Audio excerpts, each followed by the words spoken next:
تو میں یوں کیوں نہ کہوں کہ یہاں جو بیٹھے ہیں وہ ستارے والے بھی ہیں، وہ کنارے والے بھی ہیں، وہ کنارہ بھی ان کے پاس ہے، سہارا بھی ان کے پاس ہے۔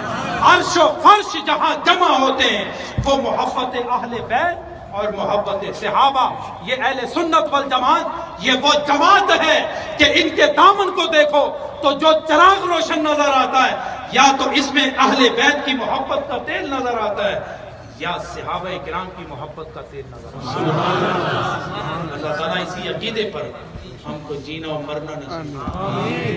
حضرات گرامی، گفتگو میری ختم، وقت بھی کافی ہو چکا، تو میں چاہتا ہوں تھوڑا سا ذکر ہو جائے، تھوڑا سا، لیکن کیا اس ڈھیلے انداز میں نہیں کرتا، بہت محبت کے ساتھ، بہت مختصر لیکن انتہائی زود اثر، مختصر مگر زود اثر۔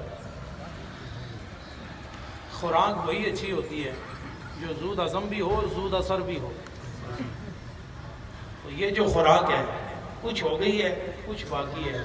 جو ہو گئی ہے یہ، کیونکہ یہ ذکر حسین ہے نا، ذکر اہل بیت ہے، ذکر صحابہ، اس ذکر نے ذکر مصطفی کی راہ دکھائی اور ذکر مصطفی نے ذکر خدا کی راہ دکھائی۔ تھوڑا سا ذکر کریں گے، تھوڑا سا، اس کے بعد دعا۔ لا الہ